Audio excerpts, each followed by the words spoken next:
E vamos falar na aula de hoje um pouco sobre vídeos. Então a gente surgiu os vídeos, inicialmente usando as películas, Então tem ali uma ilustração, de película de 70 milímetros. E a ideia é que você colocar numa sequência de imagens capturadas em sequência, você consegue criar essa ilusão de movimento. E o princípio é o mesmo também para vídeos digitais. Então a gente tem uma sequência de quadros representados digitalmente e que são exibidos em sequência. E o que a gente pode observar, quando a gente olha, por exemplo, para essa sequência de imagens na figura de baixo, a gente vê que tem muitas informações ali que não mudam um pouco de um quadro para o outro. Então fundo, por exemplo, é uma coisa que não muda nada, Então essa redundância temporal é algo que vai ser explorado na hora da gente realizar a codificação de vídeo. Bem, então aí tem a figura do artigo do Zhang, Acho que um artigo também é uma revisão interessante, é um artigo curto, vale a pena dar uma olhada, então tem a referência dele aí. E nessa figura ele mostra ali a linha dos tempos dos padrões, dos padrões de codificação, de imagem e de vídeo, de alguns, é claro, Então tem aqueles que são das famílias do JPEG, MPEG, e os outros ali do ITU, as definições de padrões do ITU. Então é interessante a definição de padrão para poder garantir interoperabilidade, suporte de aplicações já existentes e outras futuras, e também permitir que sejam implementados codificadores e decodificadores diferentes. Cada fabricante pode implementar o seu próprio codificador e decodificador, que vai ser também garantindo a interoperabilidade com os demais, desde que estejam seguindo um determinado padrão. Então o padrão é importante por isso. Então aqui uma figura também do artigo de Zhang que mostra um esquemático genérico de um codificador de vídeo. Não vamos falar de nenhum específico, porque a gente vai ver que os conceitos básicos são parecidos nos demais diversos codificadores, usam a ideia dos mesmos princípios. Então tem aí uma estrutura genérica aí que está no artigo do Zhang. Então os elementos básicos, que a gente tem sempre a predição temporal. Então a gente vai explorar a redundância entre quadros. Então, como a gente mostrou naquele exemplo inicial, existem, numa sequência de quadros, existe muita informação que é redundante de um quadro para o outro. Então a gente faz sempre para poder estimar, para poder explorar essa redundância temporal.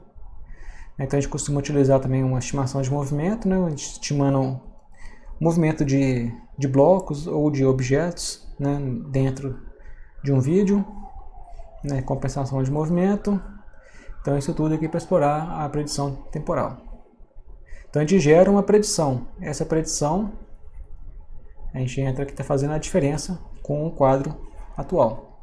E essa diferença, então esse erro de predição, ele vai ser codificado, como a gente viu no caso de JPEG, por exemplo. A gente faz a transformada, faz a condicionação, etc. E depois, no final, sempre tem uma codificação de entropia.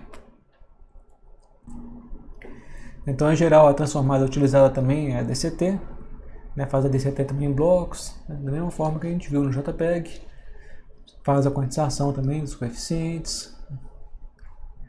E por fim, sempre no final, a gente junta todas as informações e sempre faz uma codificação de entropia, para explorar a redundância estatística na sequência dos símbolos que são gerados. Então em um vídeo temos longas sequências de quadros em que o mesmo objeto ao fundo aparece continuamente, como no exemplo que a gente viu. Então a estimação de movimento é utilizada para examinar o movimento de objetos em uma sequência de imagens, buscando obter vetores que representam o movimento estimado. Então a gente faz essa estimação, obtém essa representação dessa movimentação através de vetores. É claro que essa informação também é um dado também que tem que ser, esse motion data aqui, que tem que compor a nossa informação para poder codificar o vídeo. A compensação do movimento, utilizando o conhecimento do movimento de objetos para obter a compensação de dados. Então na codificação interquadro, a estimação e a compressão de movimentos são técnicas importantes para remover redundância temporal, devido à grande correlação existente entre quadros sucessivos, permitindo que uma alta taxa de compressão seja obtida. Então, numa sequência de quadros, a gente chama de interquadros, né, os quadros que são obtidos através de predições de outros quadros. Então, esses são os interquadros. Da mesma forma que na codificação do JPEG, também é usual, né, a gente fazer a conversão do espaço de cores, né, para YCBCR, né, tem uma informação superando então a informação de luminância e crominância, né, de forma que a gente possa tratar elas de forma diferente. E fazer também, né, uma subamostragem de crominância, também é algo também utilizado aí na codificação de vídeo. Bem, então a gente já vê que um dos requisitos que a gente geralmente quer, né, na codificação de vídeo é garantir, né, o acesso aleatório em qualquer instante, né, do vídeo, assim que, como a gente está mostrando aqui nesse esquemático, né, a gente está fazendo essa predição de movimento, né, para gerar a predição de quadros, para poder codificar um determinado quadro, uma sequência, a partir de valores preditos. Então, se a gente fizer uma predição contínua, né, todos os quadros serem predições um do outro, para decodificar o vídeo a partir de um determinado instante, depois, sei lá, de não sei quantos minutos, a gente precisaria decodificar o vídeo desde o início.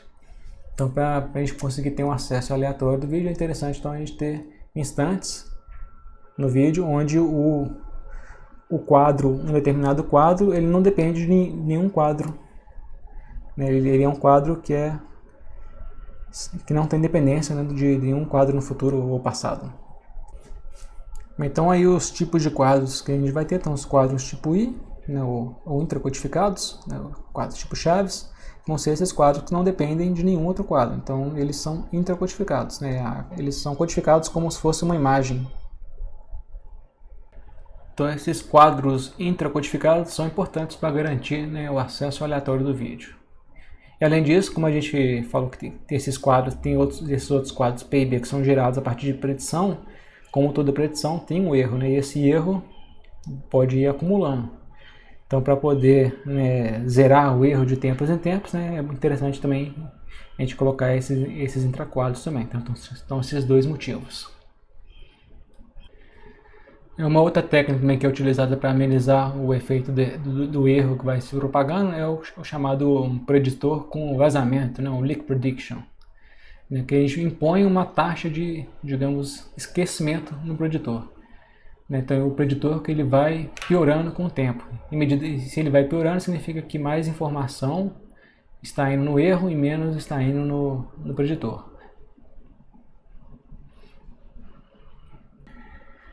Então, olhando aqui para essa figura, a gente tem aqui os quadros I, né, intraquadros, quadros chaves, que não dependem de predição nenhum deles. Tem os quadros P, que são quadros preditos, então eles são sempre preditos em algo que já passou. Então, por exemplo, esse quadro P, ele depende apenas desse quadro I aqui atrás. Então, tem essa setinha para mostrar isso. Da mesma forma, esse outro quadro P depende apenas desse outro quadro I para trás. Então, o quadro P sempre depende de um outro quadro. O quadro P depende sempre de um outro quadro I no passado. Os quadros B, eles são... Aliás, ele pode depender também de um outro quadro P. Né? Nesse exemplo aqui não tem, né? Mas se tivesse um outro quadro P antes de um quadro I, né? Então, poderia ter um quadro P dependendo de um outro quadro P. Né? Então, a gente poderia ter um quadro I, quadro B, vamos supor um quadro P, um quadro B, depois um quadro P, depois um B, depois um B, depois um I. Então, esse P dependeria desse aqui e esse dependeria desse. E os quadros B não são bidirecionais, não bidirecional. Ele depende tanto de um quadro no passado quanto de outro no futuro. Como está mostrando aí nessa figura. Bem, então a gente vê que a ideia básica da codificação de vídeo, né, tem essa parte de codificação de estimação de movimento, para gerar, né, a predição de um quadro, e o erro de predição é codificado da mesma forma que a gente já viu, né? São as mesmas ideias que a gente já viu, né, no passado em outras codificação de imagem. Né?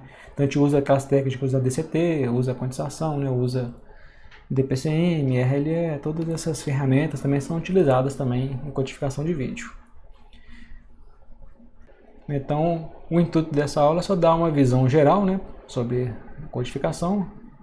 E fica a recomendação aqui para ler o artigo do Zhang também, que faz uma revisão rápida, simples. E quem tiver mais interesse tem outras referências também sobre o assunto.